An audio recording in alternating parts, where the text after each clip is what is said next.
$125,117. Capital Fund, $160,855. Debt Service, $1,074,863. Court Automation, $4,000. Fireman's Pension Fund, $50,000. Municipal Court Retirement, $8,597.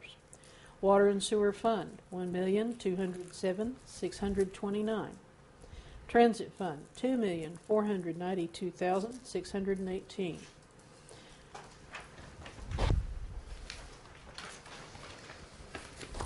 Two of them for you to sign. Okay.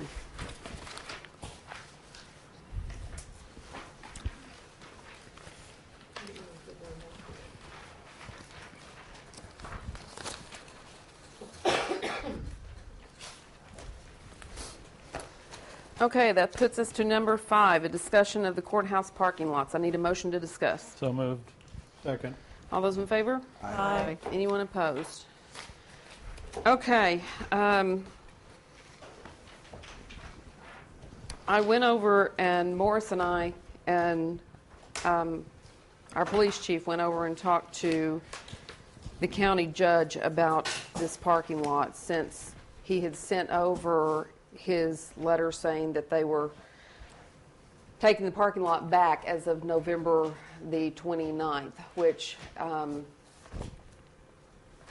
as I said, is against the contracts of our lease. That is not what he intended. It was written up wrong. I totally understood that. However, what they put in writing was not what he intended. He says that he's getting a lot of pressure to raise the rates because they believe Ron Flake is telling everybody that we're making $200,000 off that parking lot, which he knows better. I stood in front of quorum court and told them that. I broke it down to each lot, what each lot makes. And this lot is not the one that is the money maker. It's the ones that are on the street that are. This lot has always been a convenience to get people in and out of the courthouse, to do city business, and to be able to pull buses into. We explained to him what was going, the damage that it will probably do to City Hall if he did that. He's talking about completely pulling the meters out, and we explained to him that that's not going to help the tourists, which is what he thought. It would be locals parking down here that either work in the shops or they own shops or whatever down here, which is actually going to hurt the tourism industry. Now, I broke it down. There are actually 48 spaces in this lot. What I believe the county does not understand is that they don't own the spaces that are on this back wall. First Street divides this lot. The city gave, and I've got the warranty deeds in here if you guys need to see them, but the city gave these two lots in block 156, which is the two parking lots on each side of the courthouse, to the county, plus a cash settlement to build the courthouse. They did not give them block 157, which is on the other side of First Street. That's the lots against the wall. Now, when we do the revenue, when we figure this in, we've been looking at this as one lot on the money that we take in. That's around $50,000.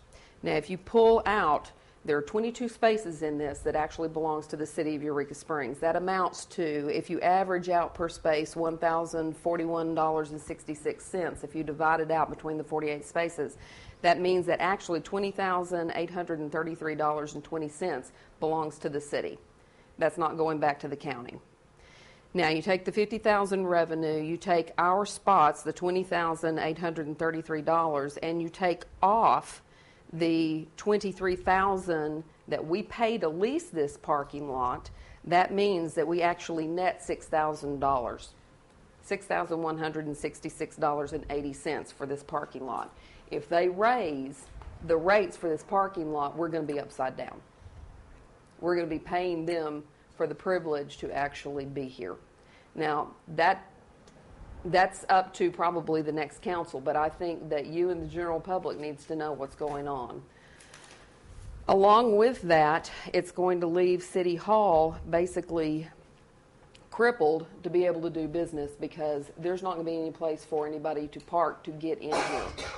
to be able to do business. They're going to be having to park down the street to try to get into the courthouse, which I don't think is fair. So we kind of scrambled at the last minute to figure out, well, if that happens, what are we going to do? The only thing that I can think of is to move City Hall up to Transit. There's room to do it. Transit can move downstairs, which they've agreed to. City Hall would be upstairs. It puts you in a green building.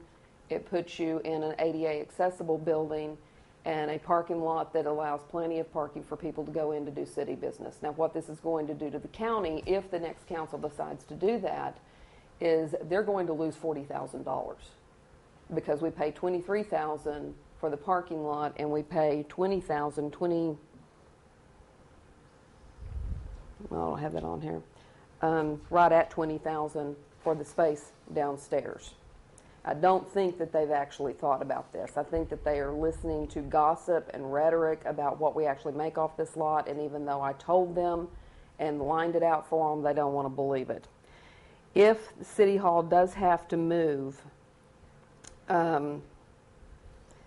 we're still going to have to pay in to Transit for your space to lease up there because that was built with half federal, half state money. So you can't just say, okay, well, it belongs to the city because technically not all of it does. We put in a match to a grant to build that building. So at the same rate that we're paying here, that would make it, instead of $20,000, it would be $7,000, around $7,600 rent. If you figure in, well, actually, I'm sorry, that's what we would end up saving by moving is $7,600. The amount that you're going to save from the parking lot lease, less the $6,000 that we actually net now, would end up being $16,833.20. And then you'll need to decide what you want to do. We are paying half of Don Matt's salary at this point for cleaning the courthouse, which they already have somebody that cleans that building. So